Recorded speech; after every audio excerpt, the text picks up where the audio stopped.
So on episode 23, I shot about how to do vlogs, but I also find that there's a lot of people who make massive mistakes, like a mistake I'm actually making right now. In this video, I'm going to show you the 5 biggest things that are going to help you create better videos. Shooting great videos is hard enough, especially when you're creating content. Here's some tips on actually how to make your videos even better and get your content out there so that positions you as the expert in your community. Often people think to make a great video, it's about the equipment. Trust me on this. It's not the equipment that makes you great. It's actually the person behind the equipment. One of the things you can do better with shooting video is actually lighting.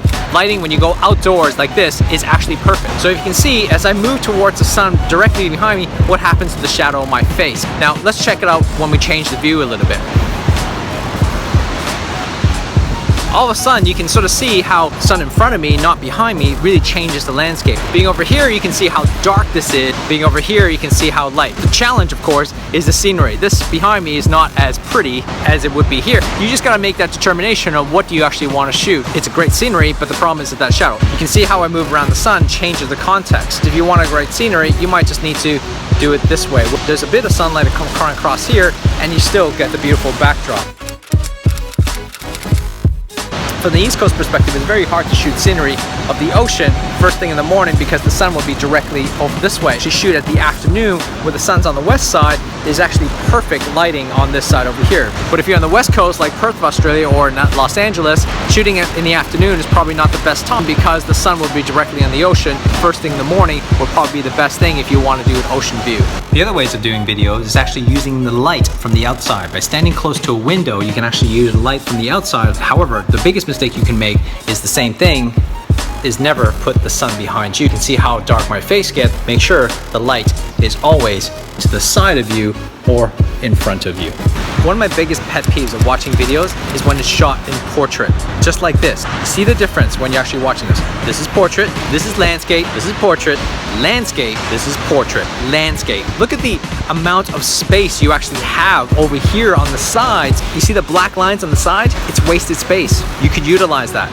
Why would you shoot this way? See, when you shoot landscape, you have all the space where you can actually put words. But even if you don't put any words here, it really creates this beautiful landscape behind you to allow you to actually capture the image, not just your face, because it's the environment, not just you. So there's no reason why you should be sort of shooting portrait. So make it a habit when you're making videos to turn it to a landscape before you shoot your video. Another biggest mistake I see people make a lot, especially on Facebook Lives, are actually the panning. Come into a beautiful ocean, you see the beautiful view behind me, and what they do is they kind of talk, and then all of a sudden they want to go, hey look, check out where I'm at, and they do this. The thing is that gives you a head spin. You need to make sure you move slowly so the viewer actually gets to take in the image behind you rather than you trying to do it so fast and cause them a massive dizziness. If the viewers can't watch, all of a sudden they're going to turn off the video. As I mentioned in the earlier videos, if you're going to do movements, especially when you're walking, holding a camera without a stabilizer really causes a person to have headaches. This is with the stabilizer. You can see I'm walking on sand at the moment, but the camera doesn't actually move at all. In contrast, walking with my phone in my hand, you can see the shakiness as I walk up and down the sand. It's just not great video. Another thing you need to consider is also sound. Every video is actually determined by how well the sound is. Even though you're watching something visual, if your sound is terrible, it actually does affect the quality of video. So in this case, I decided to shoot inside my car. You can hear that the audio is completely different in this car than it is outside. You get the waves crashing and it could be a little bit too noisy, to which you got to counteract that, which means you got to speak a little louder. Now in the sound in the car, you might think that, oh, this is quiet, this is great, but you also notice that it's quite echoey in this car.